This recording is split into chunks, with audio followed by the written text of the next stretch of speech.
السلام عليكم ورحمة الله وبركاته. عاملين ايه حبايب ام مروان؟ النهاردة بقى هنعمل اكلة كده سهلة وبسيطة وجميلة في نفس الوقت، ولا بقى لو بالعيش الفينو بتبقى روعة. هنعمل قلوب على كلاوي، وجبنا برضو حبة كبدة هنبقى نعملهم عليهم. لو هي بلدي ما بتتغسلش، ولو متلجة ممكن تغسليها بالخل. اول حاجة هننزل بالقلوب والكلاوي، ونحط لهم نص كوبايه ميه كده عشان يتسلقوا بيها، ياخدوا يا دوبك تسويه بسيطه. بعد كده نحط الزيت ونحط بقى الدقه بتاعتنا والكبده. نحط نص كوبايه ميه كده. بصوا بالصلاه على النبي اهي، اللي ما اشتركش في القناه يشترك ويفعل زر الجرس عشان يوصل له كل جديد. نسيبها تاخد كده يا دوبك سلقه بسيطه ونغطي عليها بتاع 3 دقايق كده. اتشربت اهي الميه بتاعتها وحطيت لها حبه زيت. بصوا هنسقط الكبده بقى، نبعد دول بعيد شويه ونسقط حبه الكبده بتوعنا والدقه والحاجه اللي هي لوازم الكبده. وبصوا بقى بالصلاه على النبي سقطنا الكبده اهي، ناخد برضو تشويحه معاهم ونقلب كله بقى ونحط الدقه والفلفل وكل حاجه. وعايزه تحطي حبه خل، عايزه تعصري ليمون على الريحه بقى والجمال. ريحه بقى العلاقه بتاعه العيد الكبير. بسم الله ما شاء الله.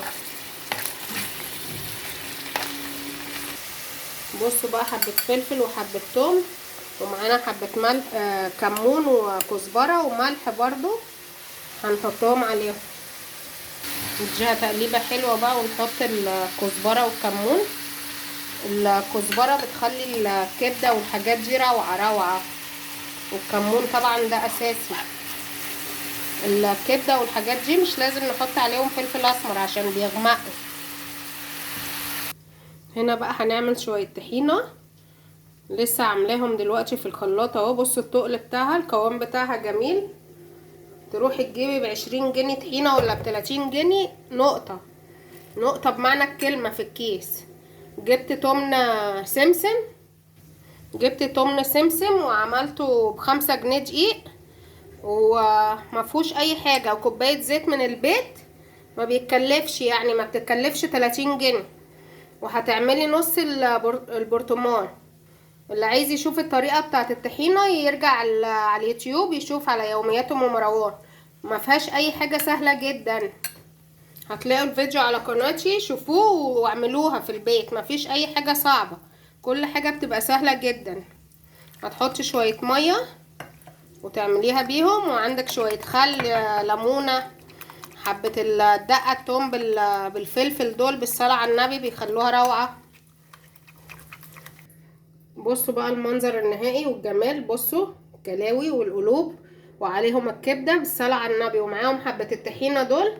معاكي عيش عربي شغال، عيش فينو بقى، بتبقى على الجمال. بسم الله ما شاء الله، يعني على الجمال. هتعمليها سندوتشات، لو عايزه تحطي جرجير تحتيها هتحطي، بتبقى روعه يعني. جربوها وهتعجبكم جدا باذن الله. السلام عليكم ورحمه الله وبركاته.